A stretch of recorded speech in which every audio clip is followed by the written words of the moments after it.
Postmortem report. நீங்க சொன்ன மாதிரி அது ஒரு 15 இடங்கள்ல தாக்குதல், காயம் வந்திருக்கு. காதுல ரத்தம் வந்திருந்த மாரி கூட அதுல ஆமா. குறிப்பிட்டிருக்காங்க.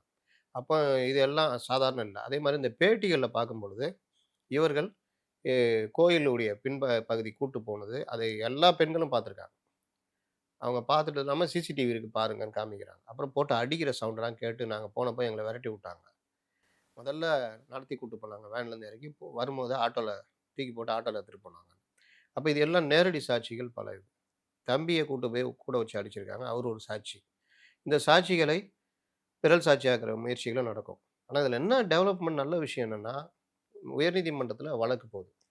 சிபிஐ விசாரிக்க கோரி அல்லது நீதிமன்ற ஓய்வு பெற்ற நீதிபதி ஸ்மூத்தவா தலைமையில எடுக்கணும். ஒரு இது பண்ணணும். இந்த நேரத்தில நீதிமன்றம் பல கேள்விகள கேட்டு முதல் கட்டமாக இவங்க மேல கொலை வழக்கு பதிவு பண்ணுங்கன்னு உத்தரவு. அந்த அடிப்படையில கொலை வழக்கு பதிவு பண்ணி 5 பேர ரிமாண்ட். ஆமா. இந்த இத தான் எல்லாரும் கேட்கறது. போன ஆட்சியில ஸ்டாலின் கேட்டாரு. இந்த ஆட்சியில எடப்பாடி கேட்கிறாரு. பொதுவாக எல்லோரும் கேட்பது. என்னது? லாக்அப் டெத்னா அது கொலை. ஆமா. அதற்கு சம்மந்தப்பட்டவங்க மேல கொலை வழக்கு பதிவு பண்ணி உள்ள போடணும். இது சாத்தான்குளத்தில மட்டும் தான் நடந்தது. 24 வழக்குகள விஜய் கேட்டிருக்காரு. 24 வழக்குகள். அவர் பாவம் எங்க இருந்தாருன்னு தெரியல. இன்னைக்கு தான் காலையில முடிச்சோனே தெரிஞ்சுக்குது. இந்த 4 வருஷத்துல 24 கொலைகள் நடந்திருக்கு. லாக்அப் டெத் வெள்ளை நடந்திருக்கு. அறிக்கை வேணும்னு கேட்கிறாரு. என்ன பண்ணீங்க வெள்ளை அறிக்கை? இங்க நம்ம தலைநகரம் சென்னையில விக்னேஷ்னு ஒரு அங்க தான் போனி. பையனுக்கு அந்த போனி பண்ணப்போ என்ன சொன்னாருன்னா, முதல்வரே சட்டசபையில இட்லி சாப்பிட்டு அதனால அவருக்கு இதாகி செத்து போயிட்டாரு அப்படின்னு.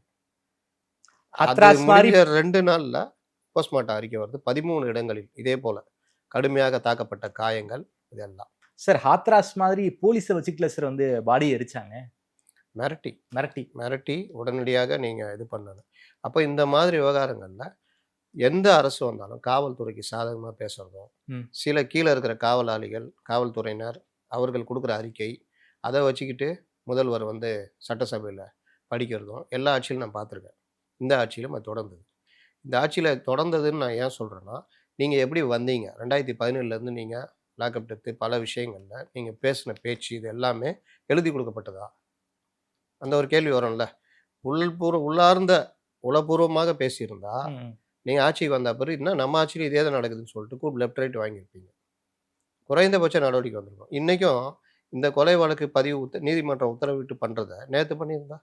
அரசாங்கமே பண்ணியிருந்தா மரியாதை இருந்திருக்கும்ல.